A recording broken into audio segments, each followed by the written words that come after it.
মর্নিংগুলো good morning from Ayodhya. আর আমরা কিন্তু এখন পুরো গিয়ার আপ হয়ে বেরিয়ে গেছি। আর কিছুক্ষণের মধ্যে আমরা বেরোবো পাহাড়ের উদ্দেশ্যে।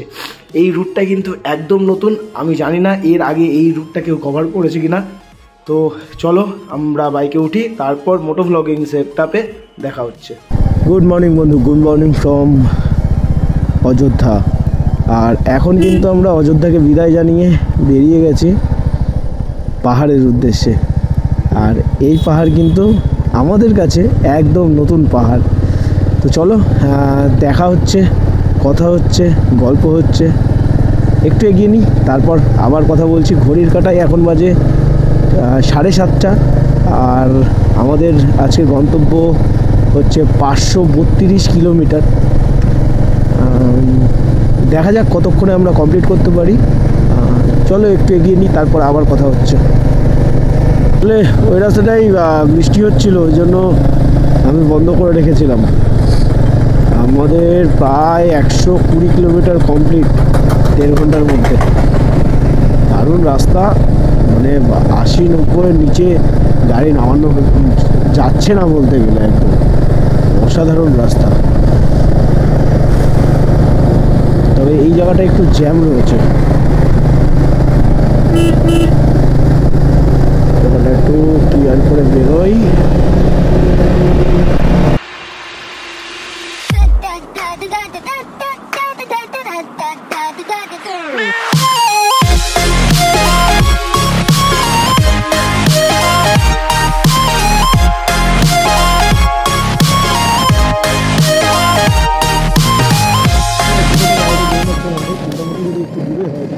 সেক্ষেত্রে কয়েকটা জিনিস চেক করি। সবার প্রথমে যেটা হচ্ছে টায়ার প্রেশার, সেটা ঠিকঠাক আছে কিনা সেটা একটু চেষ্টা করি বুঝে নেওয়ার। আর তার সাথে টায়ারটা চেক করে নিই যে কোনো জায়গায় কোনো পিন বা পেরেক বা কিছু ফুটে আছে কিনা। এই দুটো জিনিস খুব ভালো করে চেক করা উচিত। আর এর সাথে অবশ্যই চেক করা উচিত ব্রেকটা ঠিকঠাক করে লাগছে কিনা, এটাও একটা কিন্তু বড় বিষয়।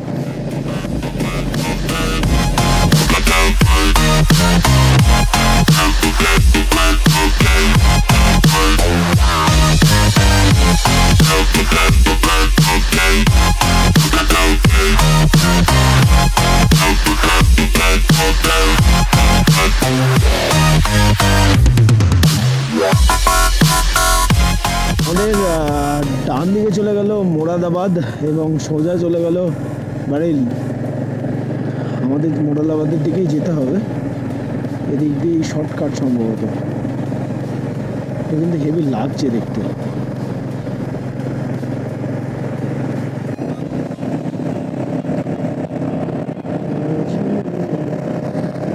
আমাদের অ্যাকচুয়ালি মূল যেখানে যাওয়ার ইচ্ছে, তার আশেপাশেই আমরা চেষ্টা করব কোনো একটা হোটেল বা হোমস্টে নেওয়ার। এই এমন একটা লোকেশান, এখানে আশেপাশে কোথায় কি আছে সেটা অনলাইনে বোঝা যাচ্ছে না, ওই জন্য কিছু বুকিং করতে পারিনি। আমরা ওখানে গিয়েই ডিসাইড করে একটাই জায়গায় থাকবো। মোটামুটি 1/2 ঘন্টা মতন সময় হাতে রাখলেই হবে আশা করছি। ওই অ্যাকচুয়াল যে লোকেশানটা, ওটাই যেতে গেলে প্রায় 150 কিলোমিটার এখনও বাকি আমাদের। তো দেখি কতটা কি যেতে পারি, কারণ একদম কাছাকাছি থাকাটাই ভালো। তার কারণ হচ্ছে আজকে যেহেতু রাত হয়ে গেছে, আজকে তো আর সেখানে যাওয়া যাবে না, কালকে সকালেই যেতে হবে। এবার পাশে থাকলে এটাই সুবিধা, আমাদের বেশি আর রাইড করে যেতে হবে না। এখন যদি বাই চান্স অন্ধকার হয়ে যায়, সেক্ষেত্রে আমরা তার আগেই কোনো একটা জায়গায় স্টে করে যাব। কারণ পাহাড়ি রাস্তা শুনছি, পাহাড়ি রাস্তায় রাতের দিকে গাড়িটা, মানে অন্ধকারের মধ্যে গাড়িটা চালানো একটু চাপ হয়ে যায়। এখন দেখি যেটা সুবিধা হবে সেটাই আমরা করব। 1:22 আর আমাদের এখনো 240 কিলোমিটার বাকি। মানে বুঝতে পারছো কতটা আড্ডা ফাজলামি মারছি, নাহলে তো এতক্ষণ পৌঁছে যাওয়ার কথা ছিল নাকি। যাই হোক, মজা করতে বেরিয়েছি, মজাই করছি, রাইড তো হচ্ছেই তার সাথে। আর অনেকক্ষণ ধরে বৃষ্টি হচ্ছিল, ওর জন্য আর ক্যামেরা আমি বের করিনি, ওই জন্য কোনো কথাও বলতে পারিনি, ফুটেজও রেকর্ড করতে পারিনি। অনেকটা বৃষ্টি হচ্ছিল, অনেকটা জায়গা ধরে। আর ভালো মতন বৃষ্টি হচ্ছিল, আমাদের প্যান্ট সব ভিজে গেছে। রাস্তা কিন্তু এখনো সেই দুর্দান্ত রাস্তা, রাস্তা নিয়ে কোনো অভিযোগ থাকার কথাই না। তবে মানুষজন একটু অন্য টাইপের, হঠাৎ করে বাড়ির উঠোনে হাঁটাচলা করছে, ওটার জন্যই প্রবলেম হচ্ছে। তাছাড়া সব ঠিকঠাক আছে। আর ঠান্ডাও বেশ ভালোই আছে এখন, দেখছি তাই।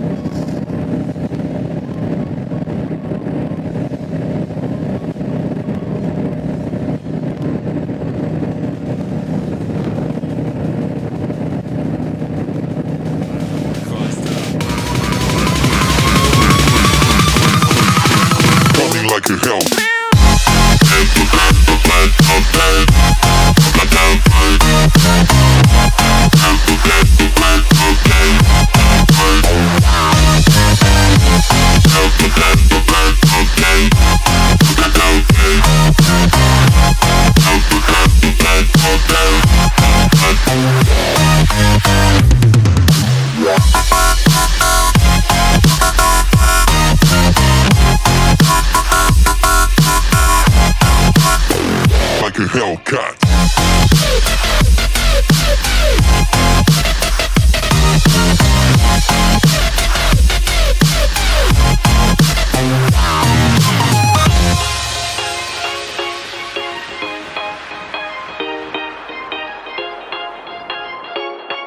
অবশেষে নৈনিতালের প্রপার যে রাস্তাটা আছে, নৈনিতাল মোড়ের থেকে আমরা ঢুকে গেছি। সামনে আর একটা সম্ভবত টোল গেট আসছে।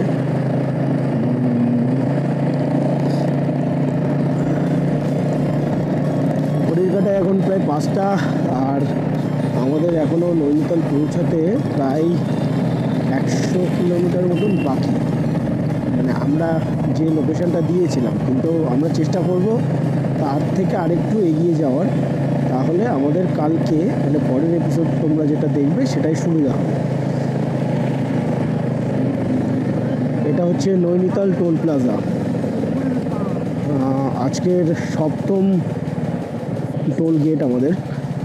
আমরা এটা পাস করি, পাস করে বেরোই, দেন দেখি কতক্ষণ লাগে। গুগল ম্যাপ অ্যাপ্রক্সিমেটলি বলছে এখনও 2 ঘন্টা লাগবে, তবে চেষ্টা করব আমরা 1 ঘন্টা 10-15 মিনিটের মধ্যে রাস্তাটা কভার করার। জানি না কতটা করতে পারবো, যেহেতু আমাদের রুটটা একটু বাড়বে, সেহেতু হয়তো পুরোপুরি 2 ঘন্টায় লেগে যাবে। ঠিক আছে, চলো। আর মোবাইলে চার্জও কমে আসছে, কারণ আমি তো সারাদিন চার্জে বসাতে পারিনি কোথাও। আমরা এখন একটু লাঞ্চ করলাম রাস্তার থেকে, মোটামুটি 25% মতন চার্জ রয়েছে। আমি এখন বেশি কিছু রেকর্ড করছি না। আমি নৈনিতালে পৌঁছে, তার আগে পৌঁছে আর কি, আমি আবার রেকর্ড করছি। ভাই বাঙালির ছেলে, ঠিক আছে, ও অত সোজা না, যা বলবে তাই মেনে নেব। নৈনিতালের নিচে রুম ভাড়া 2500-3000 টাকা। নৈনিতালের ওপরে মানে হিল টপের দিকে ভাড়া 4000-5000 এরম চাইছে। এতক্ষণ তন্ময়দা খুঁজে বেড়াচ্ছিল, এটাও ভিডিওতে বলবো আমি, এতক্ষণ তন্ময়দা খুঁজে বেড়াচ্ছিল। 4000 টাকার নিচে কেউ বলেনি পার ডে, ঠিক আছে। আমি এক জায়গায় আসলাম, 2 দিন 3000 টাকায় রাজি করিয়েছি, মানে পার ডে 1500 টাকা করে। বাঙালির বাচ্চা, বাঘের বাচ্চা। তন্ময়দাকে বললাম আমার সাথে কিছু ট্রেনিং নিতে। যাই হোক, আজকের ভিডিওটা এখানেই শেষ করছি। দেখা হচ্ছে পরের এপিসোডে, আর সেখানে কিন্তু নৈনিতালের সম্পূর্ণ তথ্য থাকবে এবং দারুণ দারুণ জায়গার বিবরণ তোমাদেরকে দেবো। হ্যাঁ, হয়তো অল্প কিছু জায়গার বিবরণ দেবো, কিন্তু দারুণ দারুণ জায়গার বিবরণ দেবো। আর আমরা যে হোটেলটা রয়েছি, এটার সম্পূর্ণ ডিটেলস কালকে তোমাদেরকে আমি দিয়ে দেবো। তাহলে ভিডিওটা কেমন লাগলো অবশ্যই কিন্তু কমেন্ট করে জানিও, এবং ভালো লাগলে একটা লাইক করে দিও, আর চ্যানেলে নতুন হলে কিন্তু অবশ্যই একটা সাবস্ক্রাইব করে দিও। Keep your expectation low and dream big. Stay with Passion with Sean. Bye.